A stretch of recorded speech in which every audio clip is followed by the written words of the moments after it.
Lecture du livre du prophète Isaïe. Ainsi parle le Seigneur. La pluie et la neige qui descendent des cieux n'y retournent pas sans avoir abreuvé la terre, sans l'avoir fécondée et l'avoir fait germer, donnant la semence au semeur et le pain à celui qui doit manger. Ainsi ma parole qui sort de ma bouche ne me reviendra pas sans résultat, sans avoir fait ce qui me plaît, sans avoir accompli sa mission.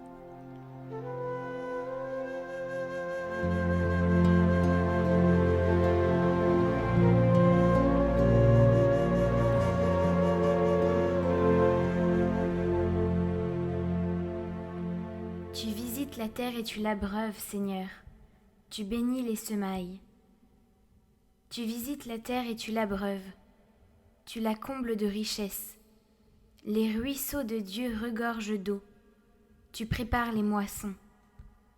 Ainsi tu prépares la terre. Tu arroses les sillons. Tu aplanis le sol. Tu le détrempes sous les pluies. Tu bénis les semailles. Tu couronnes une année de bienfaits. Sur ton passage ruisselle l'abondance. Au désert, les pâturages ruissellent. Les collines débordent d'allégresse. Les herbages se parent de troupeaux et les plaines se couvrent de blé. Tout exulte et chante. Tu visites la terre et tu l'abreuves, Seigneur. Tu bénis les semailles.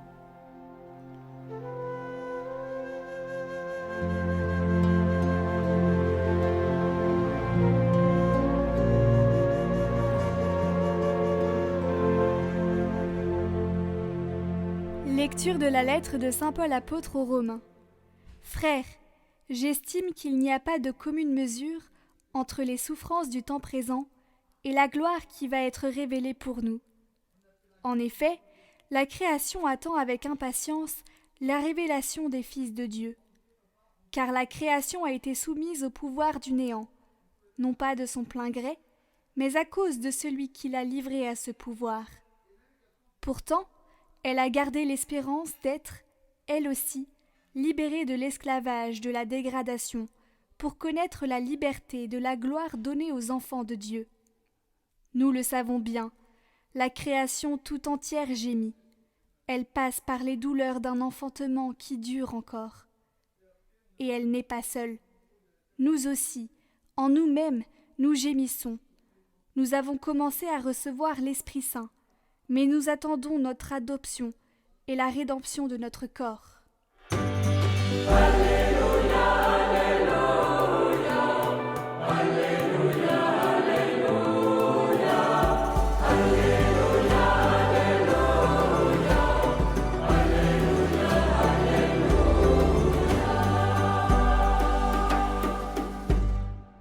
La semence est la parole de Dieu, le semeur est le Christ, celui qui le trouve demeure pour toujours.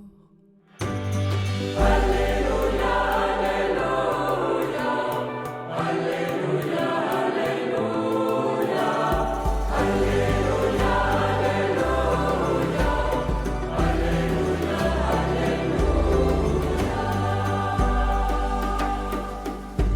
Évangile de Jésus-Christ selon saint Matthieu. Ce jour-là, Jésus était sorti de la maison, et il était assis au bord de la mer. Auprès de lui se rassemblèrent des foules si grandes qu'il monta dans une barque où il s'assit. Toute la foule se tenait sur le rivage. Il leur dit beaucoup de choses en paraboles. Voici que le semeur sortit pour semer. Comme il semait, des grains sont tombés au bord du chemin, et les oiseaux sont venus tout manger. D'autres sont tombés sur le sol pierreux, où il n'avait pas beaucoup de terre. Ils ont levé aussitôt, parce que la terre était peu profonde. Le soleil s'étant levé, ils ont brûlé. Et faute de racines, ils ont séché.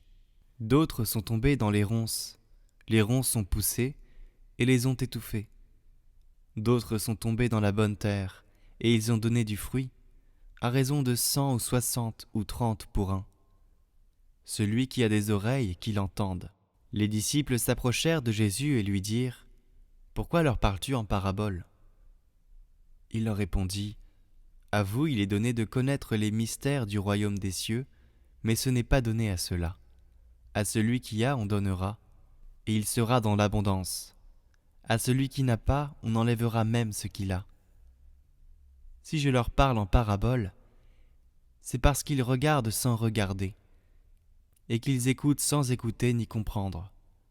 Ainsi s'accomplit pour eux la prophétie d'Isaïe. Vous aurez beau écouter, vous ne comprendrez pas. Vous aurez beau regarder, vous ne verrez pas. Le cœur de ce peuple s'est alourdi. Ils sont devenus durs d'oreilles. Ils se sont bouchés les yeux, de peur que leurs yeux ne voient, que leurs oreilles n'entendent, que leur cœur ne comprenne, qu'ils ne se convertissent. Et moi, je les guérirai. Mais vous, heureux vos yeux puisqu'ils voient, et vos oreilles puisqu'elles entendent.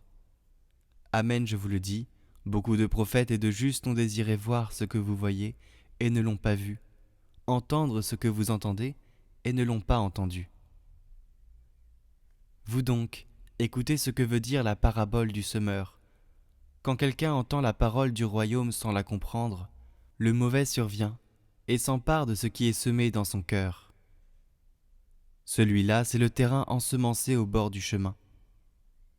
Celui qui a reçu la semence sur un sol pierreux, c'est celui qui entend la parole et la reçoit aussitôt avec joie.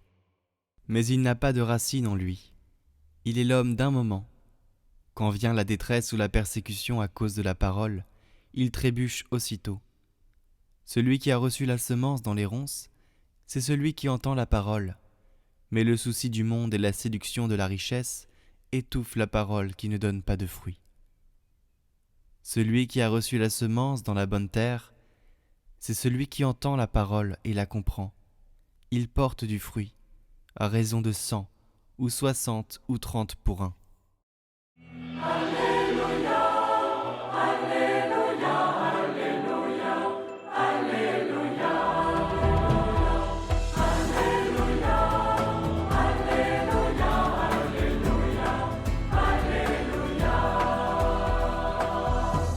Chers frères et sœurs, en ce dimanche, Jésus nous dit clairement le rapport normal que nous devons avoir avec la parole de Dieu pour entrer dans le royaume de Dieu. Si on entre dans le contexte où Jésus nous parle, on comprend mieux pourquoi cette parabole. La prédication de Jésus n'a pas reçu l'assentiment de tout le monde.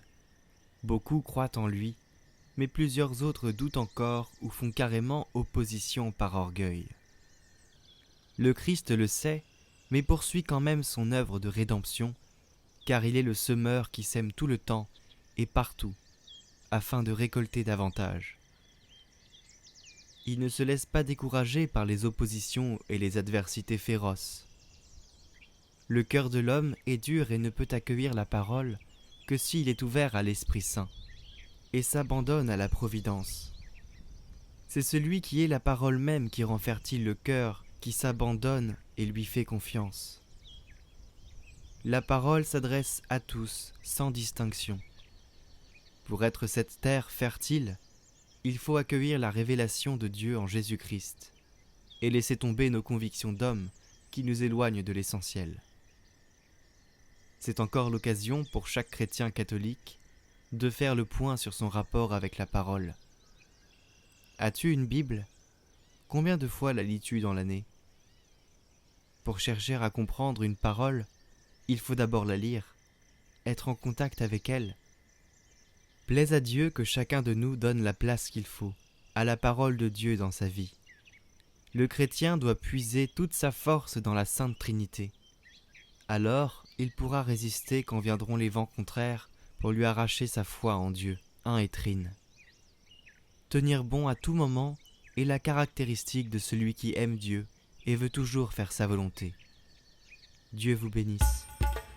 J'ai vu des fleuves d'eau vive, Alléluia, Alléluia, jaillir du côté du temple, Alléluia, Alléluia. J'ai vu la source du temple, Alléluia, Alléluia, grandir en un fleuve immense, Alléluia, Alléluia. J'ai vu des fleuves d'eau vive, Alléluia, Alléluia, jaillir du côté du temple, Alléluia, Alléluia.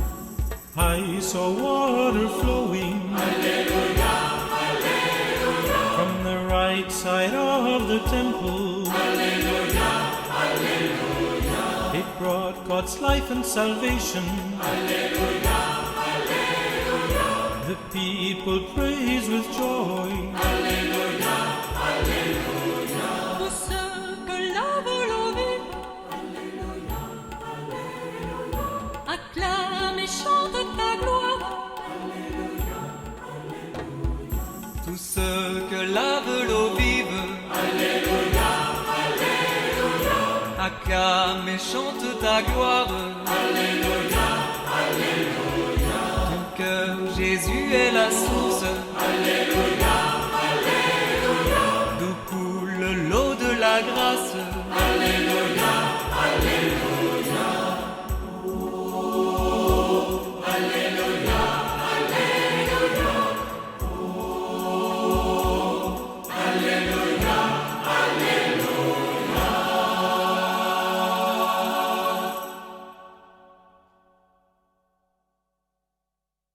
Prions pour toutes les intentions de cette semaine.